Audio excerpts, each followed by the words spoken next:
महाराष्ट्रातून जवळजवळ 10 ते 11 लाख भाविक आहे तो पंढरपूरच्या दिशेने आपल्याला निघालेला मिळतोय। महाराष्ट्रातली वारकरी संप्रदायाची एक मिळालेली महाराष्ट्राला सर्वात मोठी जी देणगी आहे। पण या सर्व दिंडीमध्ये खऱ्या अर्थानं आरोग्य सेवकांचं काम आहे। आरोग्य यंत्रणा आहे ती कशा प्रकारे सज्ज होते आणि त्या अनुषंगानं सातारा जिल्हा आणि खटाव तालुक्यात असणारं जयराम स्वामीचं वडगाव ह्या मठाच्या इकडे या ठिकाणी आपल्याला आणि या वारीमध्ये अनेक सर्व अधिकाऱ्यांना बोलवण्यात आलं होतं। त्या अनुषंगानं अधिकारी वर्गानं आरोग्य किट दिली आणि त्या अनुषंगानं माझ्याकडे अधिकारी वर्ग जोडलेले आहेत। बंधू, आपण हे जे काम करता, आरोग्य सेवेचं काम करता, डॉक्टर हा परमेश्वरचा दुसरा अंश असतो। आपण ज्या पद्धतीने काम करताय आणि आज आपणाला जयराम स्वामीच्या वडगावमध्ये बोलवण्यात आलं, आज ह्या पालखी सोहळ्याला आपलं दर्शन लाभलं, काय आनंद होतो? पालखी सोहळ्यामध्ये परवा 15 तारखेला ज्यावेळी महाराजांचा फोन आला किंवा त्यांचा मेसेज आला होता, आपली मोठी दिंडी असते, जुनी दिंडी आहे, पालखी जुनी आहे, वर्षानुवर्षे चालणारी पालखी आहे, त्या सोहळ्यासाठी आपल्याला पालखीबरोबर आरोग्यसेवा देण्यासाठी आपल्याला काय करता येईल अशी त्यांनी विचारणा केली।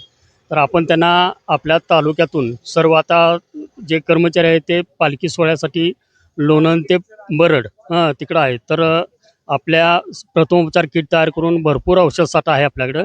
त्या औषधसाठ्यातून जे आवश्यक आहे आणि आपल्या स्तरावर ज्या मेडिसिन उपलब्ध आहे ते मेडिसिन किट तयार करून आपण त्यांना दिलेले आहेत। 2 मेडिसिन किट तयार करून पुरेसा औषधसाठा त्यांच्याजवळ दिलेला आहे। त्यांच्या मागणीप्रमाणे त्यांच्याबरोबर म्हणजे त्या पालखी सोहळ्याबरोबर एक कर्मचारी असावा असं त्यांची अपेक्षा होती, परंतु आम्ही विनंती केल्यानंतर स्वेच्छेने आपल्या वडगाव जयराम स्वामीच्या आशा स्वयंसेविका त्या दिंडी सोहळ्यामध्ये आरोग्य सेवा त्यांच्याबरोबर जाण्यासाठी तयार झाल्या। त्यांना आपण आता त्या प्रथमोपचार किटसह दिंडी सोहळ्या पालखी सोहळ्याबरोबर पाठवत आहे। या वारकरी संप्रदायामध्ये आपणाला खटाव तालुक्यातून संपूर्ण ह्या सेविका आहेत, आपणाला अंगणवाडी सेविका असतील, तर ही जी संपूर्ण आशा सेविका असतील, ह्या संपूर्ण आशा सेविका आहेत त्या पंढरपूरच्या दिशेने चालल्या। दीदी, काय आनंद होतो की आपण वारकरी संप्रदायामध्ये सामील होत आहे, आपणाला परमेश्वराच्या चरणी जाण्याची संधी मिळते, काय आनंद होतो? आम्हाला खूप आनंद होतोय। आमच्या मॅडम आल्या, दीक्षा मॅडम आणि आमचे रावसाहेब आले, पाटील दादा, आणि त्यांनी आम्हाला विचारलं तुमच्या स्वइच्छेने तुम्हाला जायची इच्छा आहे का, की आपली अशा शिवारी जाणार आहे, फक्त सेवा करायची आहे, गोळ्या औषधं कुणाला इमर्जन्सी लागतील द्यायची, आम्हाला फोन करायचे काय वाटलं प्रॉब्लेम, आणि तुमची तयारी आहे का? आम्ही पटकन सांगितलं हो आमची तयारी आहे।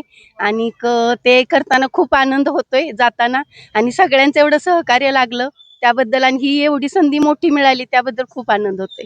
आणि म्हणून वारकरी संप्रदायाचा मिळालेला महाराष्ट्राचा सर्वात मोठा ठेवा असताना मात्र त्यामध्ये आरोग्य सेवक सुद्धा आपल्याला यांनी उड्या घेतलेल्या बघायला मिळते। खऱ्या अर्थानं आपण कुठेतरी समाजाचे देणं लागतो या भावनेतनं इतर माणसंही काम करतायत, पण त्याचबरोबर आपणाला आरोग्य सेवेतले डॉक्टर्स असतील, सेविका असतील, आरोग्य सेविका असतील, ह्यांनी सुद्धा आपणाला आरोग्य सेवेसाठी केलेलं काम आहे ते नक्की तुमच्या आमच्या मनाला सकारात्मक ऊर्जा आणि प्रेरणा देईल असं म्हणायला हरकत नाही। कॅमेरामॅन तन्मय पाटीलचा रिपोर्टर सागर पाटील, जयराम स्वामी, वडगाव, खटाव तालुका।